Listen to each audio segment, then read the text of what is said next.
शेवटचे 13 मिनिट बाकी आहेत. सभा आपली 1 वाजता बरोबर संपणार आहे.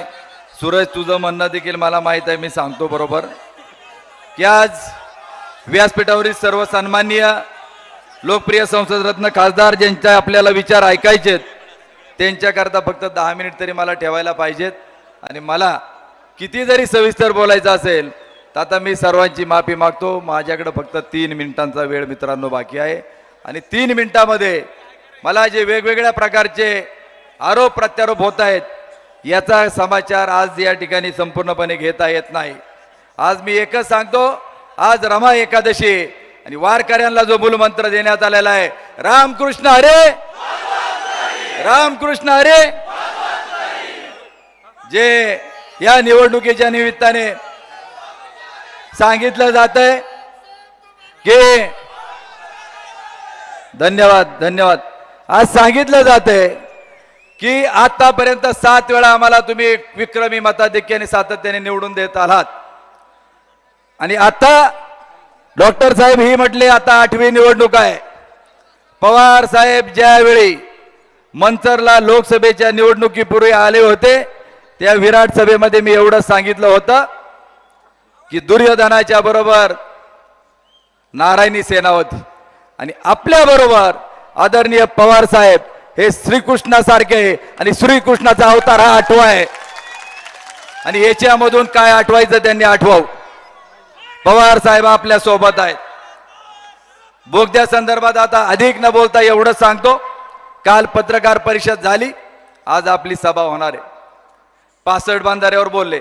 आमचं एकच म्हणणं आहे, जर बोगदा रद्द झाला असेल शासन निर्णय आजच्या आज त्या ठिकाणी मीडिया समोर त्या ठिकाणी आला पाहिजे, लोकांच्या हातात आलं पाहिजे. 65 कोपर बंधाऱ्यांच्या संदर्भातली ऑर्डर शासन निर्णय आम्हाला त्या ठिकाणी दाखवला गेला पाहिजे. ज्यासाठी तुम्ही गेला होता तिकडे बोगद्यासाठी सांगताय, आमचं एकच म्हणणं त्यांना आहे, व्यक्तिगत टीका अजिबात करणार नाही. जर पाण्याचा प्रश्न आदिवासी भागाचा सोडवायचा होता, उपसा सिंचन, कलमोडीचं पाणी आणायचं होतं, थिटेवाडी भरायचं होतं, त्याचबरोबर माळसा कान तुम्हाला करायची होती, बोगदा बंद करायचा होता.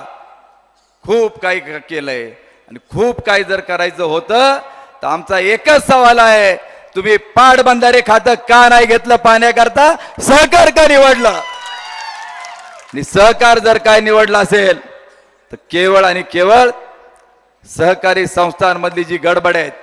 ज्यावेळी एबीपी माझाने एक न्यूज लावली होती की एका उद्योजकाच्या कंपनीवरती धाडी पडल्या आणि तीच धाड इथं समोर असणाऱ्या शरद सहकारी बँकेवरती पडले आणि जे काय तिथं गोळा कागदपत्र झालं त्याच्यानंतर सगळ्यांचे धाबे दणाणले आणि 70,000 कोटीचा मोदी साहेबांनी घोटाळा डिक्लेअर केला आणि लगेच इकडून तिकडच्या बाजूला त्या ठिकाणी पवार साहेबांची साथ सोडण्यात आली.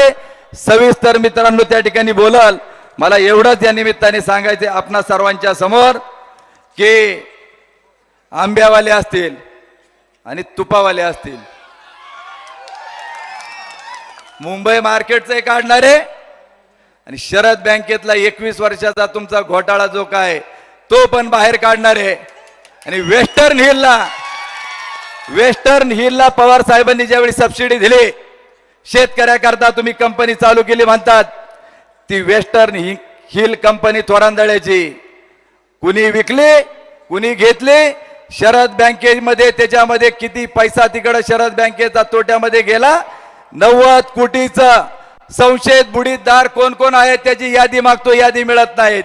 आम्ही 5 वेळा बोललो म्हणून कुठंतरी तुम्हाला या वर्षीचा डिव्हिडंड गेल्या वर्षीचा फक्त 2.25% आहेत, मागचा 3 वर्षाचा नाही, या वर्षीचा 10% दिला, केवळ आम्ही लढतोय म्हणून.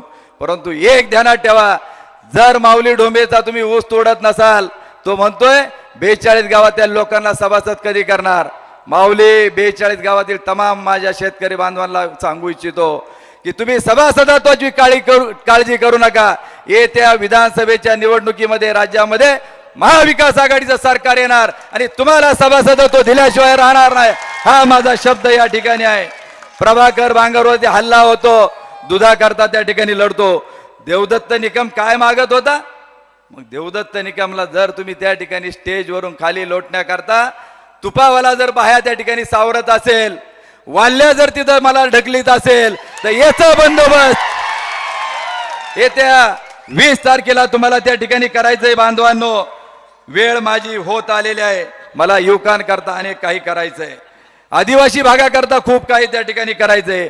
आदिवासी भागातील आणि या तालुक्यातील मला एवढं सांगायचंय की आज देखील 39 गावांना टँकरने पाणी पुरवठा चालू आहे.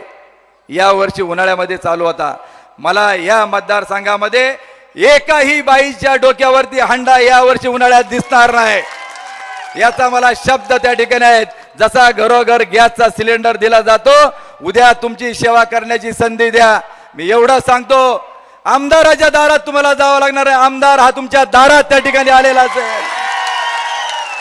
प्रत्येक कुटुंबाच्या घरामध्ये जिथं टँकर आहे तिथं पाण्याचा जार त्या ठिकाणी पोहोचवण्याचं काम त्या ठिकाणी करू.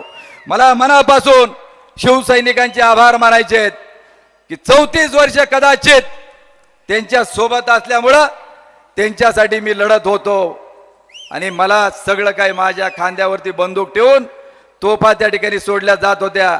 माझ्याकडून तुमचा अवमान झाला असेल, माझ्याकडून तुमच्यावर कोणावर अन्याय झाला असेल तर मी जाहीर सर्व शिवसैनिकांची नागरिकांची मी माफी मागतो. परंतु येत्या निवडणुकीमध्ये तुम्ही सर्वांनी मला त्या ठिकाणी साथ द्यावी. मला रमेश भाऊ येवलेंचा देखील मनापासून आभार मानायचे आहेत की आदरणीय खासदार साहेबांची त्यांचं बोलणं झालं. खासदार साहेबांनी त्यांना सांगितलं, आदरणीय सुप्रियाताईंना देखील त्यांना त्या ठिकाणी सांगितलं की तुमचा आम्ही योग्य ते सन्मान त्या ठिकाणी राखू, तुम्ही त्या ठिकाणी मदत करा. त्यांनी देखील उमेदवारी अर्ज न भरण्याचं वचन दिलं.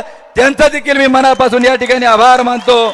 आणि अधिक वेळ न घेता मी वैयक्तिक टीकेला त्या ठिकाणी महत्व देत नाही. खूप काही त्या ठिकाणी टीका टिप्पणी नजीकच्या काळात तुम्हाला दिसणार आहेत. महिलांकडून त्या ठिकाणी आरोप करण्याचा प्रयत्न केला जाणार आहे. त्याच्या शिडी देखील आणि व्हिडिओ देखील माझ्याकडे त्या ठिकाणी अनेकांना मी वाचून दाखवलेले आहेत. परंतु एकच मी आपल्याला सांगतो, तुम्ही फक्त विश्वास ठेवा. 34 वर्ष विश्वासाला तडा जाऊ दिला नाही. आदरणीय पवार साहेबांचा एक सच्चा कार्यकर्ता शेतकऱ्याचा आवाज उठवण्याकरता 18 तास तुमची सेवा करेल. रामकृष्ण हरी, रामकृष्ण हरी.